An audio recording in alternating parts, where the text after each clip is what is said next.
I want to share with you a really cool law concept. And I love it when law is accessible, because it should be. Law is a guiding light. It's supposed to be your friend. It's not supposed to be something up in an ivory tower that nobody understands. Or worse yet, you got to pay an attorney, right, to help you out, okay? Got to make it easy and accessible. And this is a concept that informs perhaps every decision you make, or close to every decision. I guarantee it informed a number of your decisions today. It did so yesterday, and it will be doing so tomorrow. And in introducing this, I want to ask you a simple question. Why do we lock our cars? Well, we lock our cars because, and here we can see if, I don't know if it picked up my audio there, but I heard my car locking in the garage. It's a couple rooms away from where I'm shooting this video.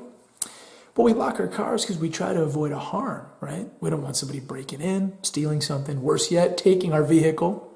But another reason we lock our car is because it's so easy to do it. What if it was really onerous? What if it was really burdensome to lock your vehicle? Would it seem like you should do it? Probably not. Okay. So you just exercised what's famously known as the learned hand formula. And no, it's not a concept. That's actually a person. He really existed, and that really was his name. He was a circuit court judge, and he's often quoted still to this day by the Supreme Court of the United States in deciding cases. So a number of videos back, did our Renegade installment, and I said during that video in commemorating Independence Day, actually July 8th specifically was the date for that video, I said Sojourner Truth might have the best name in the history of the United States. Well, I stand by that, but Learned Hand, probably not too far behind.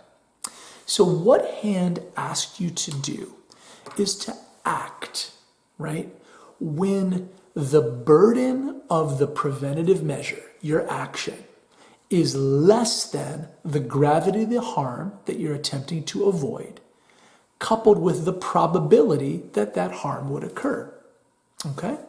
It sounds complicated. It's not. And you'll catch on, and you're going to, again, be scratching your head or maybe, scratching your chin and thinking, geez, I do that all the time. Because, yes, you do. And I'm actually going to end this video with what I think was maybe one of the first lessons we all learned. It was a real stark example of something you must do. And it's a perfect example of the hand formulation. But let me share with you two other examples before we get to that final one.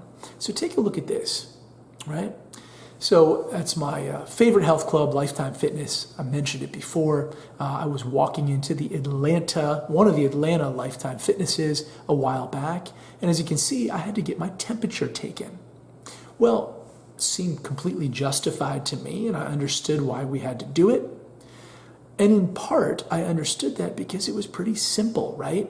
The burden of the preventative action, that is getting my temperature taken, took what, 1 or 2 seconds? And what's it trying to avoid?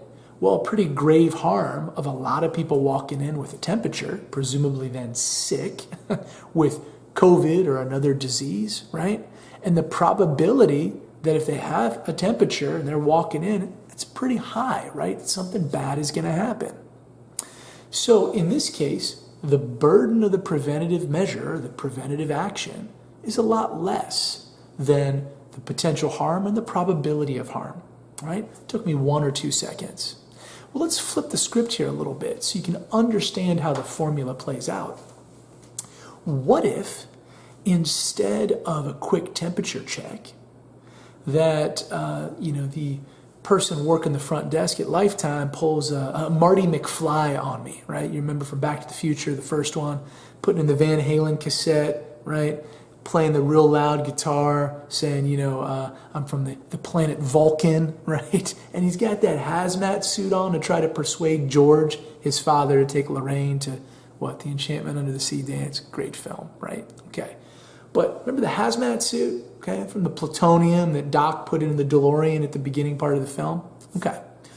What if you had to wear a hazmat suit to go into the health club?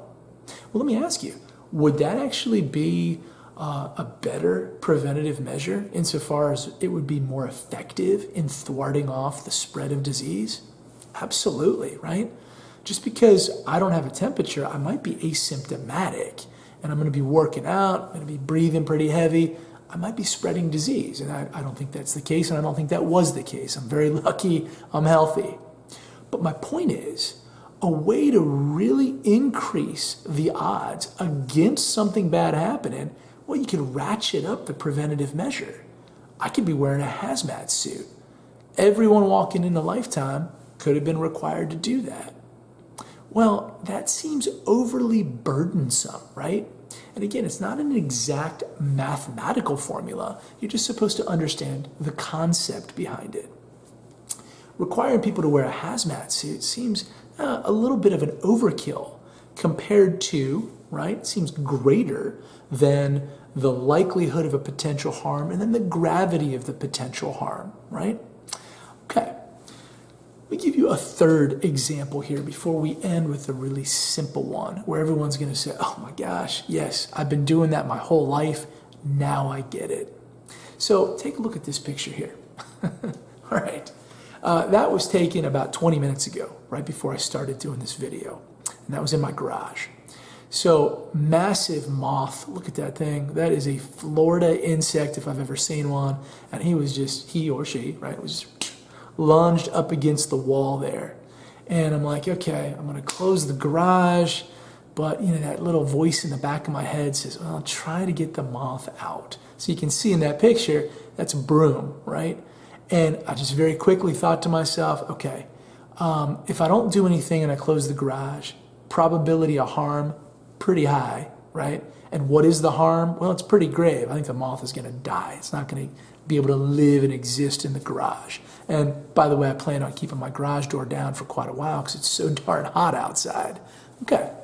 And what's the burden to me of grabbing that broom and just going over and trying to shoo the moth out? By the way, it did work. Well, pretty minimal, right? It took me 1 or 2 seconds. Okay. So you can see again how that works. So if it's a minimum burden, if it's less, your preventative action, in this case, grabbing that broom, took me 2 or 3 seconds, and I was able to thwart off or avoid a greater and highly likely harm. Yes, it was only to a moth in this case, but you don't want to see something suffer, especially when it took me 2 seconds. Grab my broom, kind of flick him a little bit, and then he just flew on out. Okay, last but not least, you are using your hands, no pun intended, in more ways than one. What about this? Everybody recognize this? What were you taught to do at such a young age? That's right. Got this, right? Why? Well, that old picture is worth 1,000 words saying, right? Cats, ducks, wildlife, even dogs, getting their neck caught in this and then succumbing to a kind of strangulation and dying a very awful death. If you've seen one picture, you've seen enough. So that takes no time, right? And then, by the way, after the video, I'm going to finish cutting this. The preventative action, the burden of that, minimal. And what am I avoiding? Potentially grave harm to animals, right? And the likelihood of that happening, if this is just sitting around like this, unfortunately, it seems to be greater and greater. Okay, so again, that is the learned hand formula. And again, it's a concept that informs tort law and liability claims, which is a lot of the common suits. When somebody sues somebody, usually it deals with some sort of negligence or some sort of tortious action, right? It's a civil claim. And oftentimes a judge, and maybe even an attorney, if you talk to an attorney, is going to be thinking in terms of the learned hand formula. But I think that we've elucidated the fact here that we're all doing that every day, right? Whether it's locking your car, whether it's chopping this thing up here, this little can holder, or what about even calling your mother, right? think about it. Simple action, and you avoid a lot of pain and a lot of heartache.